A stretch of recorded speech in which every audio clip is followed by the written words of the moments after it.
I did homeschool both of my boys.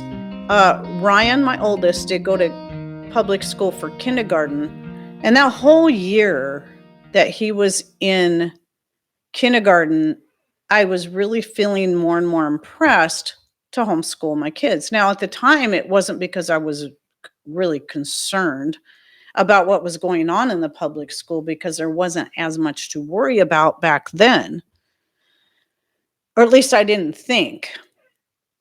Until the one day where Ryan came home, and I still don't know the whole story, but apparently at lunchtime, it was lunchtime, and he was talking about Noah's Ark. And the teacher's aide came up to him and said, "We don't talk about that here." Now, that's what he told me. And it really kind of made me mad because it's like, why would it matter at lunchtime if he just talks about something he learned from the Bible? What's the big deal? He's just, you know. But at any rate, it irritated me enough that I think it was just that little boost I needed to go ahead and make that choice that had been kind of burning within me. That I think I'm going to start homeschooling. And I let him finish out the year. And I was, by summer, I was so excited to get started. Looking back, there's things I would do different, but I'm still glad I did things the way I did. Because that too, teaching your own children is a learning process. And so, and each child's different. You never know. You never know which child's going to need to be where their focus is going to be more this way, or you need to focus more that way. There's different learning styles. And unfortunately, a public school system, even in its best state, can really only focus on one type of learning style. And that's the type that can sit down at a desk all day, take notes, read books, and listen to the teacher. A lot of boys don't fall into that. Some do. A lot don't. Some girls don't fall into that, like this one right here. So, I used to really wish I could have been homeschooled. I'd daydream, and I'd be sitting in class in school, daydreaming how I wished I could be homeschooled. The hardest part for Ryan, because he did do kindergarten, was being away from his friends. But it wasn't that he didn't get to be around his friends or other kids. And he still got to see his friends at church. He did take dance class from me, and he got to hang out with friends in there, though most of them were girls, which he was fine with. He had neighborhood friends too. It's not like he didn't have kids to socialize with. One of the biggest misconceptions about homeschooling is, how are they going to be socialized? Why is this made to be such an important thing? When a homeschool kid, well, yes, there can be some, especially if they're an only child, that don't get a chance to be around other kids as much. But the thing is kids who are homeschooled are actually in a more real life situation that they would be in once they get out of school. And why is that? Because when you're in school, you're always surrounded by peers that are pretty much exactly the same age as you. But in the real world, you're around people of all ages. You're around people that are many years younger than you, and people that are many years older than you, and people that are your own age. That's the real world. So doesn't it make more sense to learn how to socialize within a family setting or a church setting, or, if you don't go to church, other types of settings where you've got people of all ages. You have grandparents, you have parents, you have siblings, and you're learning how to interact with people of all ages. To me, that's more important than constantly being surrounded by people exactly your own age all day long that are all dealing with the same problems you have. Like, you look at us as adults. I can talk to older adults that have already been there and done what I'm going through right now. And I then can turn around and counsel younger people who I've already been there and done what they're doing now, raising young kids or homeschooling the kids or trying to figure out the best way to discipline the kids or whatever it is. So this is, to me, it's a healthier, more realistic way to socialize your children. And I think a lot of people, because they went through the public school system, they think that's the only way. They kind of, whether it was intended or not, there is kind of this brainwash mentality that this is the only way to do it, is to sit down at a desk all day and do a bunch of busy work while a teacher stands up front and drones on, and you got a bunch of people around you all the same age. That's not real life, though.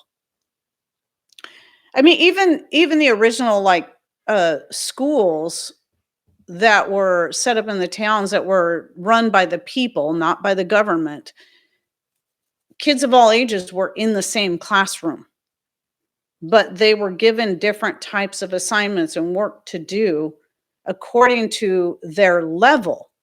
It's not like they really had grades. They worked according to what they were ready for. That's how it should be done. So you can teach your children well. It doesn't matter how educated you are. You're going to love your children and your grandchildren more than any public school teacher. And that doesn't mean they're bad. I mean, there can be really great people that are teachers in the public school system, but they're still not your child's parent. They're still not your child's grandparent. They're probably a complete stranger. They might really care about your child. I mean, I had a lot of dance students that came through here that, in a lot of ways, I did kind of see them as my kids, but they were still not my own children. I loved them and cared for them, but not that same way as a parent does to their own child. When you choose to take that step, the most common thing that a lot of people will feel is inadequacy. I don't have a teaching degree. I've never worked with children other than my own. I'm not smart enough. I should have failed Algebra 2. You are good enough. You are smart enough. You are capable enough. Now, the tricky part is, what does your state require? Now, our state, Washington State, requires that you have a minimum of 45 college credits in order to homeschool on your own. That's not very much. In fact, I did go to college for a short period of time and then was taking a break for a while, was going to try to pay down my debt and then go back to college, and it didn't work out that way. So I only ended up with 46 college credits. Did I learn a whole lot in college? Nah. No, but I got on paperwork, I got the credits I needed that I don't have to have the state step in. Because you can still homeschool without it, but you have to do all the testing and the state has to be involved. And I didn't want that. Yeah, so you have to find out for your state what's required.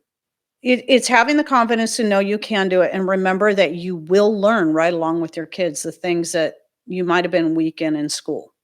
So don't be afraid of that. Once your kids have the ability to read and have the comprehension and understanding to be able to, read instructions for themselves, they can be mostly self-taught. And anything they need help with, you're learning right alongside them. They got to have the basics.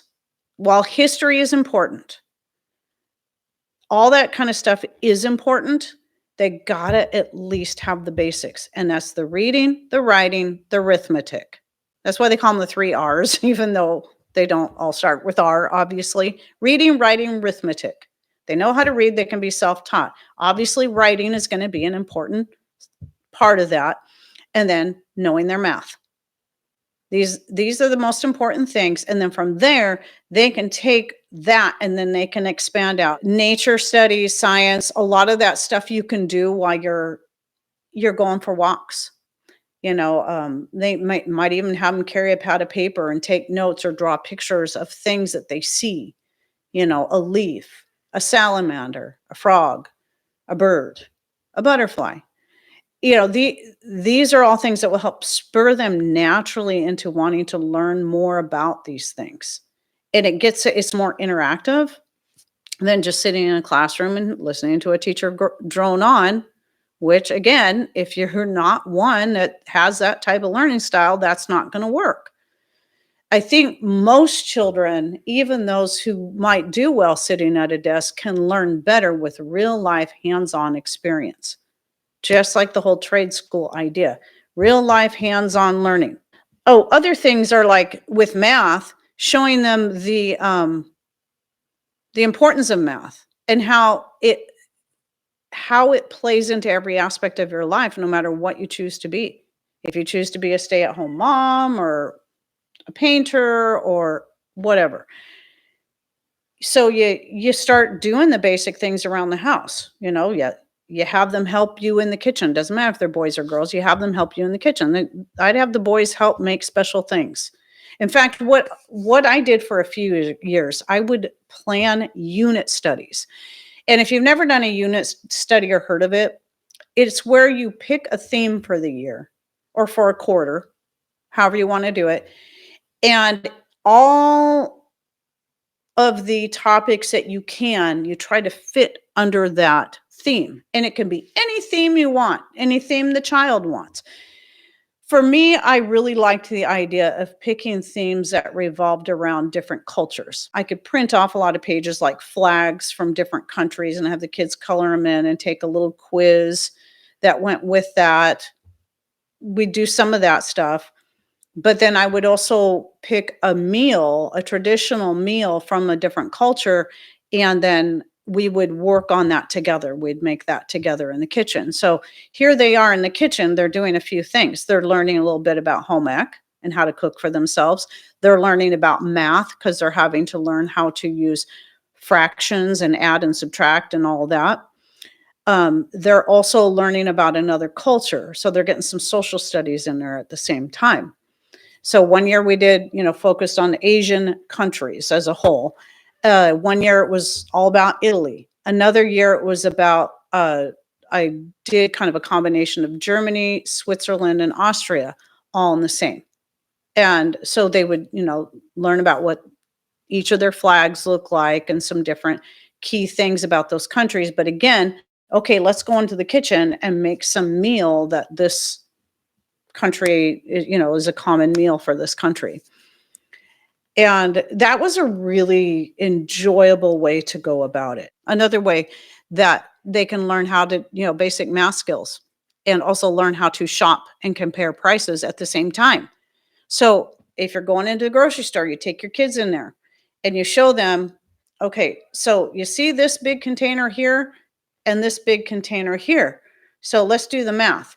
We do the math, we figure out that it's a lot more cost effective for me to buy this bigger container of this particular item than the smaller one. I'm getting a better price per ounce.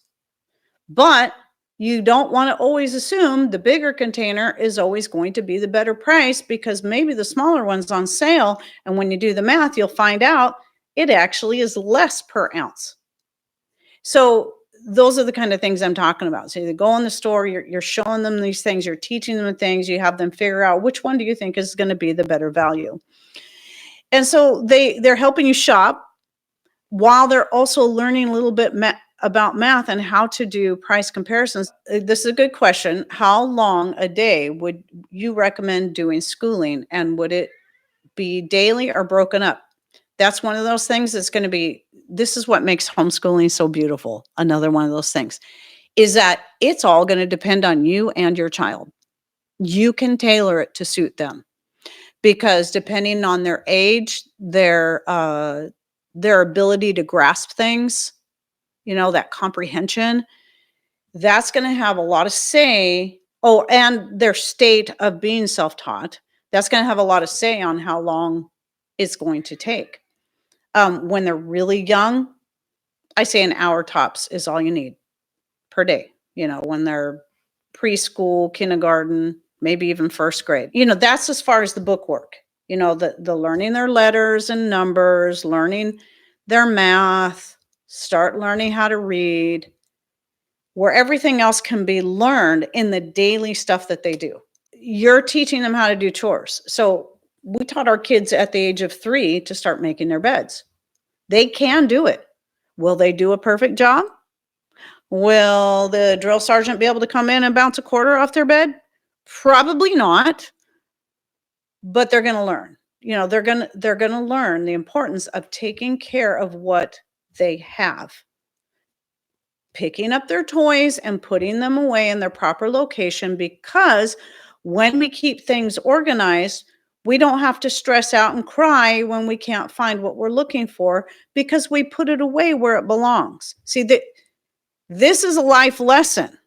These are all life lessons. Sometimes we forget those simple things like that. They are life lessons, because how many times as an adult, even knowing that, do you end up putting something in the wrong place, and then you can't find it, and then you're crying and what did I do with it? Oh, I stuck it in the fridge. Why is my wrench in the fridge? But at any rate, life lessons can be taught, can be learned by these simple things. In fact, when I taught dance, I almost every day I would have some life lesson that I could tie into what they were learning that day in class. I did this with Taekwondo too. What's a good life lesson here? Really, it all boiled down to self-discipline, because the dance, martial arts, I didn't really care if any of them became black belts in martial arts or became professional ballerinas. I cared that they enjoyed the class, that they learned something, but also that they learned how to be self-disciplined, have coordination, because coordination will help a lot, even if you're just out working in a garden. Trust me. And had the confidence to do whatever it is that they wanted to do with their life, because these things can really propel a child forward. It was the best age to begin. Again, that's going to depend on the child. I would have started schooling Ryan at a much younger age, knowing what I know now, especially knowing how Ryan was. I would have started teaching him to read at that age. Most kids, especially boys, aren't going to be ready that young to start learning how to read. Justin wasn't. I thought, oh, I'm going to do this different with Justin. I'm going to start teaching him how to read at a young age. And initially I thought it was going to work, but then I realized it wasn't going to work. He wasn't able to really grasp reading and reading comprehension, like being able to do that completely on his own, until he was closer to like 11. Some kids are going to be that way. And the reason why is not that they're not smart enough. It's that it all has to do with physiological development. So with boys in particular, they are most likely to not have properly developed eye muscles, that, they're just not there yet. So that when it comes to trying to read something, the letters they're more apt to have issues with dyslexia. Things kind of look jumbled up. And I finally figured out that's what Justin's problem was, because he learned his letters. He knew the sound each letter was supposed to make. It took me a while to figure out. I'm like, oh, he's seeing them jumbled up. And most kids, it's common, especially in boys, and most of them will grow out of it. And a lot of times it can be right about the time they're getting ready to go into puberty, or right at puberty. It happens with a lot of kids. And then after that, no problem. And I think I have shared this before, is the one thing that really helped get Justin on that road to wanting to read, wanting to learn and get better at it, was one day he just decided he really wanted to start writing stories. Like he'd make up stories in his head and he wanted to start writing them out. And I said, there you go. That's going to be your language arts assignment. You're going to write your own stories. I don't care what they're about. I gave him that liberty, because by that point it was kind of like everything else I'd been doing with him that I tried all the same stuff I did with Ryan, didn't work. Tried other things as well, didn't work. But when he decided he wanted to do that, see, he had a desire then. He had ideas in his head. He just needed to be able to put them on paper or on a computer, for that matter, which is what he used. And then I would come proofread his stuff and, help him with spelling and grammatical errors. And so it was a way that he could be creative and really enjoy it while also learning some language arts. It was excellent. So it does not have to be hard. Now, when a child gets older, I said maybe an hour a day, at some point, maybe 2 hours a day. For most kids, most days, most ages, they could get a lot of the really important stuff done in 2 hours. Now, high school age, it can take longer because they're going to have harder work to do because they're learning harder math skills and things like that. It's all going to depend on the child. You got to learn to let them work at their own speed and don't feel like you have to have them at a fourth grade level by the end of this year when they're this age. No. In fact, especially with Justin, I mean, I was that way at first with Ryan, but then especially with Justin because the reading thing was so hard for him. But he could do math. He could see his numbers and learn. He knew how to, add, subtract, and all that. He could move farther ahead in his math easier than he could in his language arts. So I'd let him do that and then let him learn other things along the way that didn't require a whole lot of him having to read by himself, though he was still required to read a little bit every day. Once he got to a point where he could at least start reading simple stuff to himself, then he was required to do that. In that case, it was just his children's Bible, because it's like, here, read some of this every day. That's going to be your language arts for now. Because at that point, he's like, I don't know what else to do, until he came out and said he wanted to start writing stories, which was excellent. P.S. Graduate students by the thousands every year that can't read or do basic math. Yeah, and that's what I was talking about on Sunday, the whole basic math thing. And how that hardware store owner here in town was just like so flabbergasted. One thing I didn't say when I was talking about how he created basically a very simple math exam for his job applications, because he wanted to know that the people he's going to hire had basic math skills. He said this is the part I forgot to say, most people fail the test. Most people fail the test. He said, and then the only person that ever aced it, the math quiz part, was a homeschooled person had been homeschooled all the way through. Isn't that interesting? And that was back when Ryan was only 14. So, that was almost 20 years ago. This is why I wanted to come back to this topic again and be a little more thorough on it, because these things are important. Unfortunately, the public school system, the colleges, and the universities are putting their focus on things that aren't important for real life skills. And these kids, these children, they need real life skills. They need to learn how to cook for themselves. It doesn't matter if they're male or female. They need to learn how to do their own laundry, to clean up after themselves, to make their beds, and maybe do some gardening with them. And as long as you're giving kids a good foundation, the ability to be self-taught, the motivation to want to learn, and then just the very basics, everything else is going to fall into place, and then of course, just the whole idea of being a good example to them in the way you do things yourself, the way you work around the house, your own motivation, the getting out and doing things, just setting a good example for your children. Will you always be a perfect example? Absolutely not.